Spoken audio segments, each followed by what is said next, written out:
बिस्मिल्लाहिर्रहमानिर्रहीम। अस्सलाम वालेकुम स्टूडेंट्स, उम्मीद है आप सब ठीक ठाक होंगे। आज का जो हमारा लेक्चर है वो है regarding text field and grid layout. तो आज हम डिस्कस करेंगे टेक्स्ट फील्ड को और ग्रिड लेआउट को। तो आज की हमारी जो आउटलाइन है, जो टॉपिक्स हमने डिस्कस करने हैं, उसमें सबसे पहले हम टेक्स्ट फील्ड की बात करेंगे।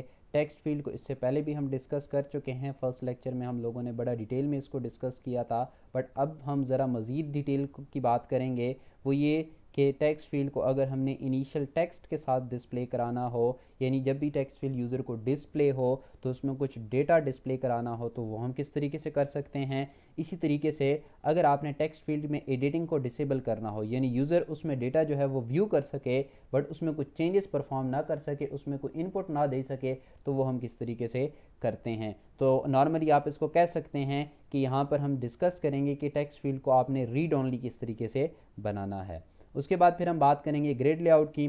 तो ग्रिड लेआउट में हम जो बात करेंगे, आज हम ग्रिड लेआउट बनाएंगे बट उसमें दो कॉन्सेप्ट को डिस्कस करेंगे कि अगर आपने कंपोनेंट्स के बिटवीन हॉरिजेंटली गैप देना हो और वर्टिकली आपने गैप देना हो, तो वो किस तरीके से आप परफॉर्म कर सकते हैं। उसके बाद फिर हम बात करेंगे कि आप स्ट्रिंग डेटा को इंटीजर में किस तरीके से कन्वर्ट कर सकते हैं, और ये देखेंगे कि उस डेटा की कन्वर्जन की ज़रूरत किन सिनेरियोज़ में पेश आती है जहाँ पे ये टास्क आपको परफॉर्म करने की ज़रूरत जो है वो हो सकती है।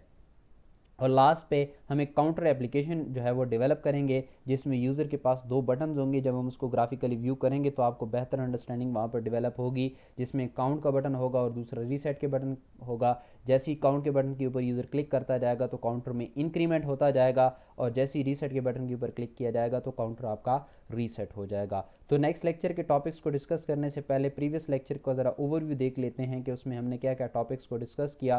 तो प्रीवियस लेक्चर में हम लोगों ने डिस्कशन की कि एक्चुअली इवेंट क्या होता है। उसके बाद फिर हमने बात की थी कि what is event handling, event handling की जो टर्म होती है उसको अंडरस्टैंड किया। फिर हम लोगों ने जावा एक्शन लिस्नर की बात की और एक्शन लिस्नर को राइट करने की बात की कि आप इसको किस तरीके से जो है वो राइट कर सकते हो। और फिर हमने देखा कि आप टेक्स्ट फील्ड में किस तरीके से डेटा गेट कर सकते हैं और टेक्स्ट फील्ड में किस तरीके से डेटा और लेबल के ऊपर ये गेट और सेट का ऑपरेशन किस तरीके से परफॉर्म कर सकते हैं, जिससे आप उसके टेक्स्ट में चेंजेस कर सकते हो या फिर उसका मौजूद जो टेक्स्ट है वो अपने पास गेट करके किसी वेरिएबल में स्टोर कर सकते हैं, और स्टोर करने के बाद आप उसके ऊपर कोई ऑपरेशन भी परफॉर्म कर सकते हो। तो हमने जो इवेंट हैंडलिंग का कॉन्सेप्ट है वो इससे जो फर्स्ट लेक्चर था, फर्स्ट वीक के जो लेक्चर्स थे उनके ऊपर हम लोगों ने इसकी इंप्लीमेंटेशन की थी, क्योंकि वहाँ पर हमने एक graphical user interface based application को डेवलप तो किया था, बट उसके जो इवेंट्स थे, इवेंट्स की हैंडलिंग को वहाँ पर हम लोगों ने जो इम्प्लीमेंटेशन है या उसका कोड जो है, जो उसकी इंस्ट्रक्शंस हैं, वो हमने मेंशन नहीं की थी। तो सबसे पहले हम बात करते हैं टेक्स्ट फील्ड। टेक्स्ट फील्ड को यहाँ पर हम दोबारा डिस्कस नहीं करेंगे कि टेक्स्ट फील्ड होता क्या है, क्योंकि इससे पहले बड़ा डिटेल में हम इसको डिस्कस कर चुके हैं। तो सबसे पहले हम बात करते हैं कि टेक्स्ट फील्ड में अगर आपने कुछ डेटा इनिशियली डिस्प्ले कराना हो, यानी जैसे ही वो यूज़र को डिस्प्ले हो, तो अगर उसमें कोई डेटा बाय डिफ़ॉल्ट आप शो कराना चाहते हैं तो वो किस तरीके से होगा। तो सिंपल आपको टेक्स्ट फील्ड क्लास को यूज़ करना पड़ेगा। उसके बाद आपको एक रेफरेंस वेरिएबल, फिर आपको उसका ऑब्जेक्ट बनाना पड़ेगा। तो ऑब्जेक्ट के लिए न्यू का कीवर्ड, फिर आपके पास चूँकि टेक्स्ट फील्ड है तो यहाँ पे टेक्स्ट फील्ड का कंस्ट्रक्टर आएगा। उसके बाद वो वैल्यू जो आपने उसमें डिस्प्ले करानी है तो आप उसको स्ट्रिंग में मेंशन करेंगे। क्यों? क्योंकि हमने बात की थी कि टेक्स्ट फील्ड में जो भी इंफॉर्मेशन होती है वो टेक्स्ट फील्ड में आपके पास जो है उसकी डेटा टाइप स्ट्रिंग होगी। तो जब भी आप उससे गेट करेंगे तो उसको स्ट्रिंग में स्टोर कराएंगे, और जब उसमें सेट करेंगे तो वो भी आप क्या करेंगे, स्ट्रिंग में ही स्टोर करेंगे या स्ट्रिंग में ही उसको इनपुट देंगे। उसके बाद सेकंड पॉइंट हमारा ये था कि आप उसको किस तरीके से जो है वो डिसेबल कर सकते हो कि उसमें एडिटिंग ना हो। तो आपने सिंपल क्या करना है कि टेक्स्ट फील्ड का मेथड कॉल करना है सेट एडिटेबल। अब एडिटेबल इसकी एक प्रॉपर्टी है जिसकी दो वैल्यूज़ हो सकती हैं, या वो ट्रू होगी या फिर वो फॉल्स होगी। अगर वो एडिटेबल ट्रू है, इसका मतलब है यूज़र उसमें एडिटिंग कर सकता है, तो बाय डिफ़ॉल्ट हम कह सकते हैं कि हर जो टेक्स्ट फील्ड होती है वो एडिटेबल होती है। एडिटेबल होने का मतलब ये है कि उसकी एडिटेबल की प्रॉपर्टी क्या होती है, ट्रू होती है। बट अगर आपने उसको रीड ओनली बनाना है तो आप सिंपल क्या करेंगे, उसके साथ लिखेंगे फॉल्स। तो फॉल्स लिखने का मतलब ये है कि उसमें बाय डिफ़ॉल्ट आपके पास जो है उसमें आप एडिटिंग जो है वो परफॉर्म नहीं कर सकेंगे। उसके बाद फिर हम बात करते हैं ग्रिड लेआउट की। तो ग्रिड लेआउट में आज हम बात करेंगे कि आप हॉरिजेंटल गैप और वर्टिकल गैप किस तरीके से मेंशन कर सकते हैं। तो सिंपल आपने ग्रिड लेआउट की क्लास को यूज़ करना है, उसका एक रेफरेंस वेरिएबल बनाना है न्यू के बाद आप उसका क्या बनाएंगे, ऑब्जेक्ट बनाएंगे। तो ऑब्जेक्ट बनाने के बाद फिर आपने क्या करना है, मेंशन करना है number of rose, number of columns. Columns के बाद आपके पास दैट वन फर्स्ट वैल्यू है दैट इज हॉरिजेंटल गैप, और two is actually your vertical gap. तो हम कह सकते हैं कि 2 पिक्सल्स का जो वर्टिकल गैप मिलेगा दो कंपोनेंट्स के बिटवीन, और 1 पिक्सल्स का जो गैप मिलेगा वो आपके पास क्या मिलेगा, that will be your horizontal gap. तो आप इस तरीके से मज़ीद दो आर्गूमेंट पास करके number of rows and columns के अलावा आप गैप्स भी मेंशन कर सकते हो कि इसमें कितना गैप हो, कितना डिफरेंसेस बिटवीन द कंपोनेंट्स हो। उसके बाद फिर हम बात करते हैं कि हम स्ट्रिंग को इंटीजर में किस तरीके से कन्वर्ट कर सकते हैं। तो नॉर्मली अगर आप बात करें तो इस तरह का प्रॉब्लम हम इस तरह का टास्क हम तब परफॉर्म करते हैं जब हमने कोई मैथमेटिकल ऑपरेशन परफॉर्म करने हो किसी भी स्ट्रिंग डेटा टाइप के ऊपर।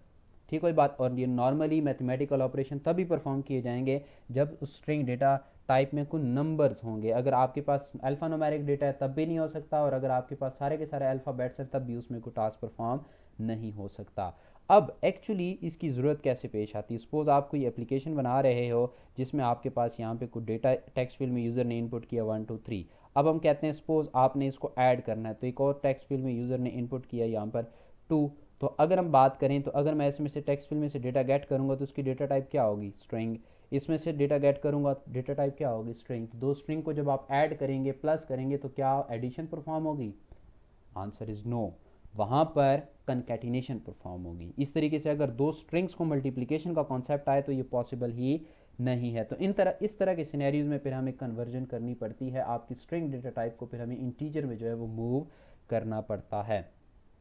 तो नॉर्मली वही बात की गई है कि आपके पास जो डेटा टेक्स्ट फील्ड में होता है वो सारा का सारा आपके पास स्ट्रिंग में होता है। तो अगर उस डेटा के ऊपर आपने कोई अरिथमेटिक ऑपरेशन परफॉर्म करना हो और आप एक्सपेक्ट कर रहे हैं कि यूज़र ने कोई न्यूमेरिक वैल्यू इनपुट की है, तो उस पर्पस के लिए फिर आपको कन्वर्जन जो है वो रिक्वायर्ड होगी। अब कन्वर्जन करेंगे किस तरीके से, तो आपको एक इंटीजर क्लास का स्टैटिक मेथड मिलेगा that is called parse int.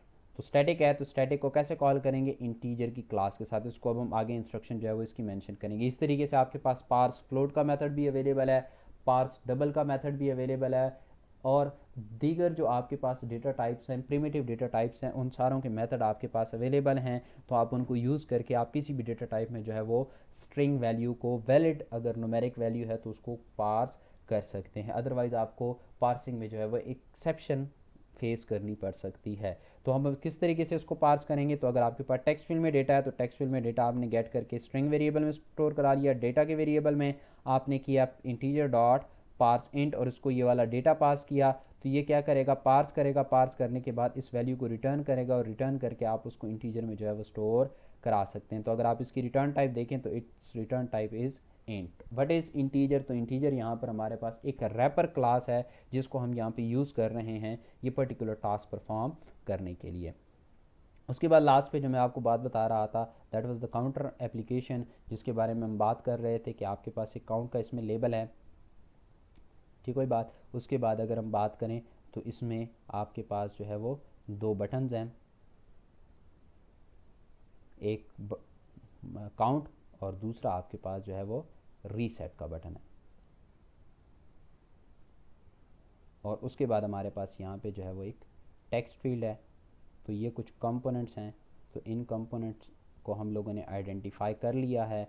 तो अगर आप देखें तो इस पर्टिकुलर ग्राफिकल यूज़र इंटरफेस में आपको कंपोनेंट्स के बिटवीन थोड़ा सा गैप नज़र आ रहा होगा। अगर उस गैप को मैं यहाँ पर बताऊँ तो ये आपके पास गैप नज़र आ रहा है, यहाँ पर आपके पास जो है वो गैप नज़र आ रहा है। ये टेक्स्ट फील्ड जो है ये एडिटेबल फॉल्स है, यानी ये रीड ऑनली है। यूज़र अपनी मर्ज़ी के मुताबिक इसमें कोई वैल्यू इनपुट नहीं कर सकता। काउंट के बटन के ऊपर क्लिक करने से इसमें इंक्रीमेंट आएगा और रीसेट के बटन के ऊपर क्लिक करने से इसकी वैल्यू ज़ीरो हो जाएगी। और नो डाउट यहाँ पर हमारे पास जो है वो एक फ्रेम है, जिस फ्रेम का आज हमारे पास जो है वो एक टाइटल भी नज़र आ रहा है। तो ये तमाम के तमाम जो टास्क हैं वो टास्क हम परफॉर्म करने की बात करेंगे। और एक और कॉन्सेप्ट भी डिस्कस करेंगे, वो ये कि अगर एक फ्रेम के ऊपर आपके पास मोर देन 1 बटन्स हों तो आप उन बटन्स के इवेंट्स को किस तरीके से जो है वो हैंडल कर सकते हैं।